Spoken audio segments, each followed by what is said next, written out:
Hey everyone, and welcome. Today we have something really special for you. How would you like to win your lane in the first 3 minion waves of the game? Well, I'm here to tell you, not only is that completely possible, but actually a lot easier than you think. We'll be teaching you how to do this by using the pro player Bang's 3-wave strategy. And for those who don't know who Bang is, you're missing out.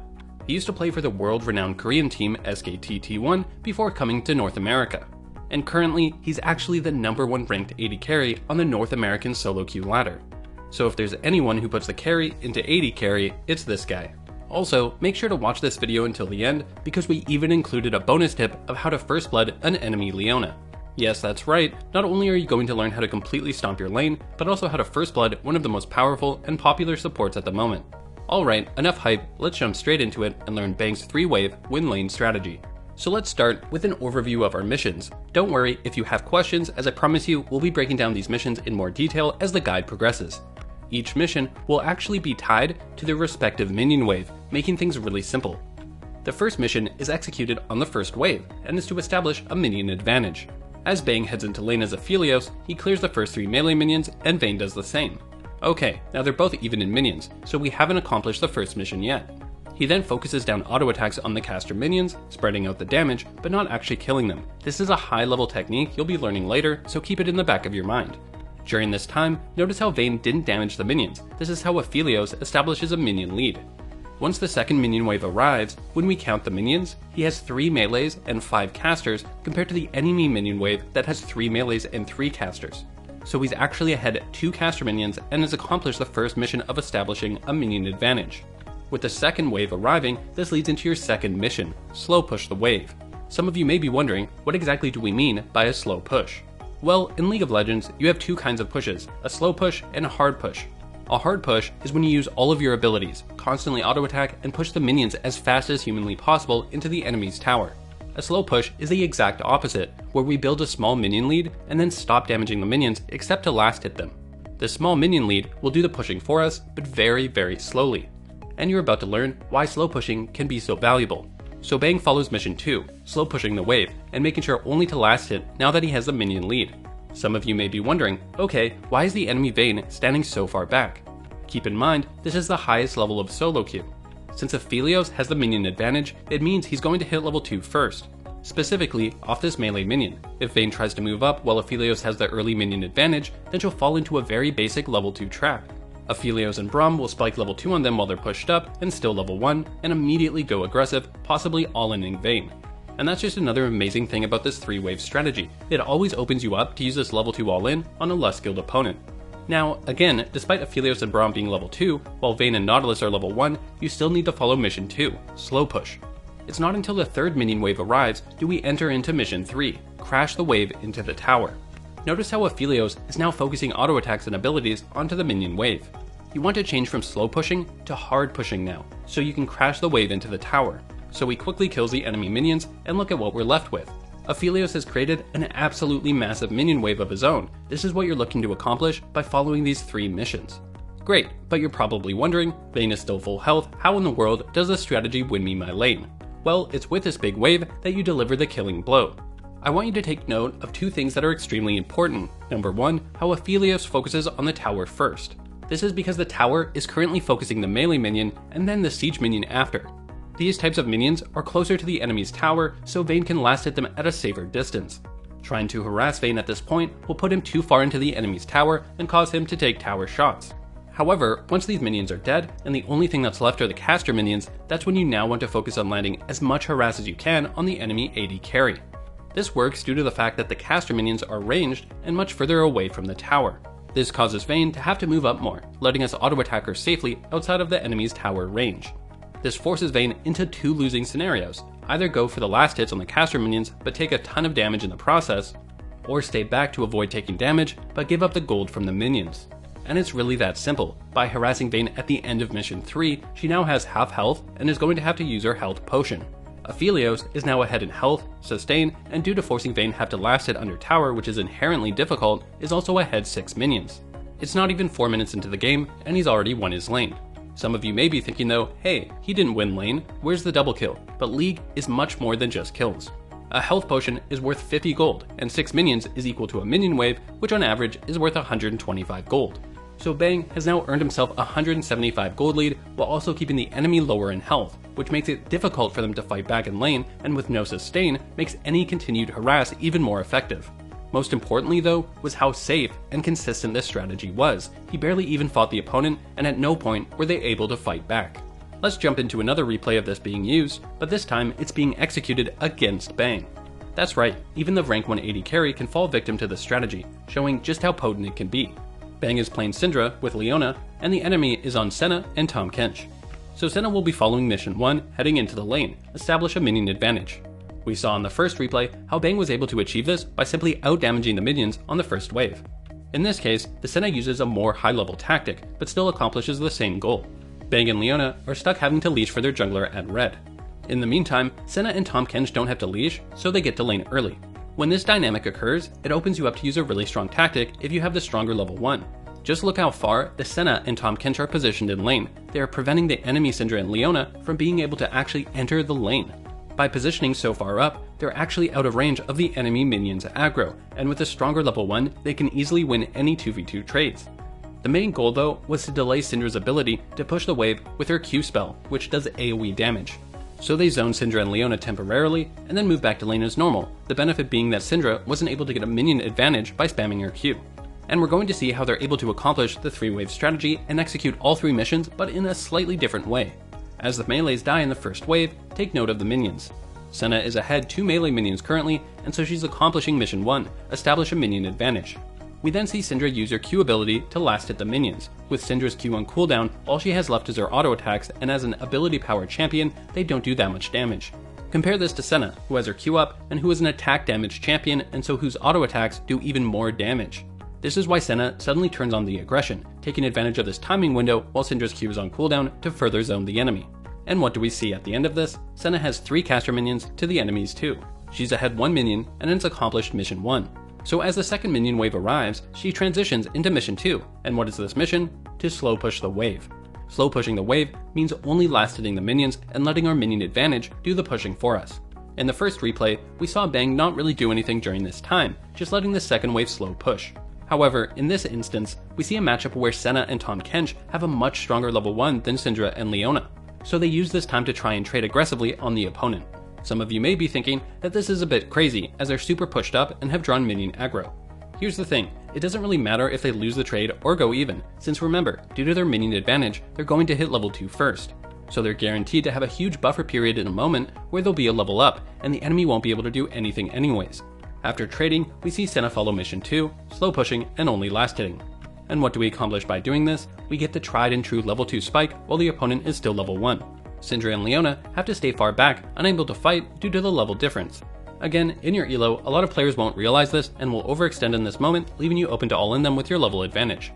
Now, with the third minion wave arriving, we enter into mission 3, crash the wave into the tower. We immediately see Senna auto attack and Q the wave, into then hard pushing the remaining minions.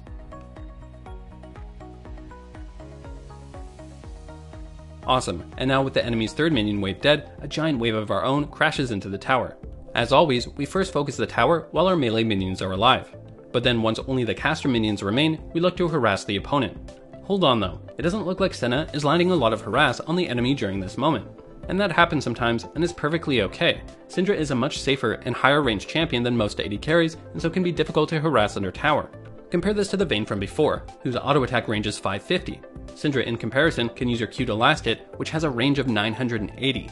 Again, that's perfectly fine. Senna was still able to land harass in mission 2 as she slow pushed the wave and got a level advantage. This not only caused Syndra to have to play passive, she also had to use 2 health potions. On top of this, since last hitting under tower is inherently difficult, by the end of the third wave, Senna has actually doubled Syndra's CS, having 18 CS to 9. That's a 287 gold lead he's accomplished just in the first 3 waves. Still, that doesn't address the fact that we didn't exactly accomplish a ton on the third mission when we crashed the wave into the enemy's tower. Now, what if I told you, not only can you win your lane, but also pressure the map? I'm not kidding, check out this replay of Bang playing Senna with Soraka against Miss Fortune and Ornn. The lane starts out with a crazy early level 1 trade. At the end of it, Bang is actually down 2 caster minions. He quickly stabilizes though, and immediately starts damaging the minions as much as he can to follow mission 1 and establish that early minion advantage. Awesome, he's now ahead 2 melee minions. Now that he has the minion lead, he transitions into Mission 2, slow pushing the wave. The third wave then arrives, so he finishes with Mission 3, hard pushing and crashing the wave into the tower. It's here we see something different though. Instead of using this wave to harass the enemy under the tower, he uses it to create a timing window for him to roam. This works due to the fact that the enemy bot lane is pinned to their tower, having to kill the remainder of the wave. Meanwhile, you already full cleared the wave, so you can roam without losing anything. This can allow you to get deep vision in the enemy's jungle, react to fights over the scuttle in the river, or potentially even land a gank on mid. Just make sure you do your best to get back to your lane as the next minion wave arrives, so you don't miss any of that sweet golden experience. Okay, I'm not gonna lie to you, this strategy is starting to look pretty awesome. However, there is one super common mistake players make when trying to execute it, and that's to over push. Let's jump into a replay of Bang on Miss Fortune with a Pyke support, who's actually double lift coincidentally against an Ezreal Senna.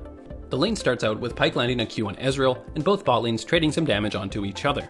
Shortly after, we see how Bang has accomplished Mission 1, establish a minion lead with being ahead 3 melee minions. Despite Bang's best efforts to stop damaging the wave and only last hitting, we see that it's too late, and the caster minions actually push too far before the second minion wave arrives. This is really important, so listen up. When you overpush the first wave like this, it causes the enemy's second minion wave to arrive significantly earlier than your own. This is due to the fact that since the wave is further up the lane, the enemy's minions will reinforce faster. This then prevents you from being able to accomplish Mission 2 and get a slow push going, since the enemy can quickly clear the remaining caster minions before your second wave arrives. And so what do we see? We failed Mission 1 and the second minion wave has arrived and the enemy is even in minions with us. To make matters worse, not only are they even in minions, but the wave is actually much closer to the enemy's tower. This triggers what's called the even minion rule. The even minion rule dictates that if both waves have the same number of minions, the wave will push in the opposite direction that it's closest to. So since the wave is closest to Ezreal's tower, it's actually pushing towards Miss Fortune's tower. The reason why this occurs is due to how when a wave is close to an enemy's tower, their minion wave will reinforce faster. This will cause the enemy to actually have the push advantage heading into the third and fourth wave. Okay, so how do we avoid this from happening? Well, let's go back and see what Bang did wrong. First, he starts out by applying damage onto the melee minions. That in and of itself isn't bad, he's trying to get that minion lead for Mission 1. Now, during the trade with the enemy, take note of how the enemy's minions have aggroed onto him and Pyke, while his own minions are out of range. This means that his minions will be damaging the enemy's minions, while the enemy's minions are focusing him. This will cause his wave to push a bit harder. And what do we see right after the trade? Bang is ahead 1 melee minion. And it's here we see a pivotal mistake. Bang lands an additional auto attack on the melee minion, which isn't necessary since he already has the minion lead. Then Pyke uses his Spoil of War charge on a minion, further pushing. At the same time, Miss Fortune lands another auto attack. This is exactly what it looks like when you overpush a lane. You need to be very aware of your minion lead and how much damage you've done to the minions as to not overpush. We can actually see a trick Bang used to accomplish this in the first replay. As he gets into lane, all of the melee minions die, leaving only the caster minions. We know we want to accomplish Mission 1 and establish a minion advantage. The problem is, we risk overpushing the wave as we just saw. So Bang uses a trick. He spreads his damage over the minions, making sure not to actually kill any of them. This buys him enough time, so when the second minion wave arrives, he can then kill the wave, keeping it in the center of the lane and preventing him from over-pushing. So be aware, you can actually achieve a minion advantage not just by killing minions, but by applying more damage, spread out across the minions, and then once the next wave arrives, quickly killing them, turning that damage into a minion wave advantage. Okay, so a bunch of you are probably now thinking, this is the best strategy ever and is completely unstoppable. Although it's true, it is very strong, there is a way to counter it. In this game, Bang is playing Senna with Tahm Kench against Aphelios, who is actually C9 Sven, with Thresh. So the lane starts out with both sides trying to accomplish Mission 1, get the minion advantage. They're both focusing their auto attacks and abilities on the minion wave. This is absolutely key that you do this in order to prevent the opponent from achieving a minion lead. Compare this to the first replay, where Vayne gave up and stopped damaging the minion wave at the very start. Despite Senna's best efforts to fight for the early minion lead, as the second minion wave arrives, we can see that Aphelios in fact has the minion lead in the form of 1 melee minion. This means the enemy is going to hit level 2 first, and so Senna and Tahm Kench back off, anticipating that level 2 spike. However, Aphelios and Thresh then back off, and this puts Senna in range to start damaging the minions again. This is absolutely pivotal. We know the opponent has entered into Mission 2 and wants to build that slow push. To counter this, we need to take any opportunity we see to damage the minion wave, thin it out, and push back. When Aphelios and Thresh move forward to harass our trade, we can move back. But whenever it's safe to freely damage the minion wave, we look to do so. and by doing this, we thin out the enemy's minion wave enough that they're unable to crash the wave into the tower. Instead, as the 4th wave arrives, we've actually cemented a nice 3 minion freeze in front of our own tower. In short, once you realize you've lost mission 1 and the enemy has a minion advantage, look for opportunities to sneak in and damage the enemy minions whenever you can. By thinning out the wave, you'll prevent the enemy from building a big enough wave to slow push and crash into the tower, and it will turn into a freeze for you instead. This leaves us with one last unanswered question: what are the best champions to use for this strategy?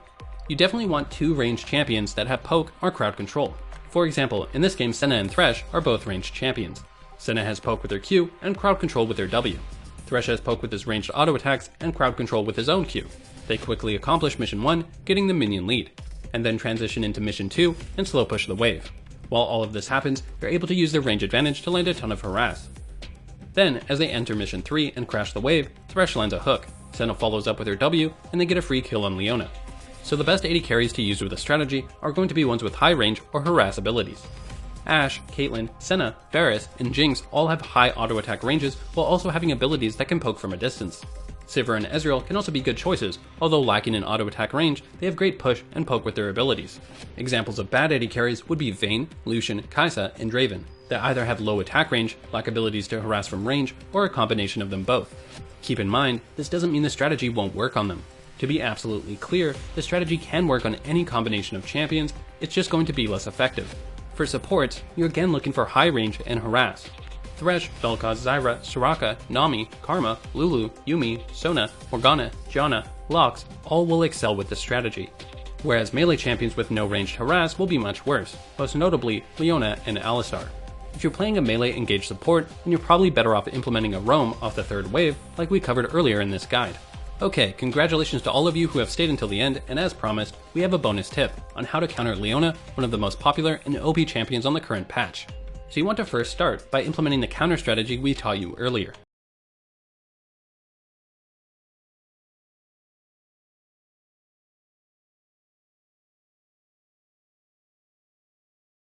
Then just freezing though. With you being so close to your tower, you actually want Leona to engage. Specifically, pay attention to when she uses her E ability. There's a unique interaction with Leona's E where it always follows the opponent. So as soon as she casts her E ability on you, use your flash to get yourself under your tower.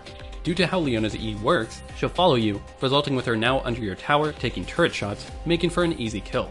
Alright, that's going to do it for this video. We worked really hard on this one, so we hope you learned a lot and enjoyed it.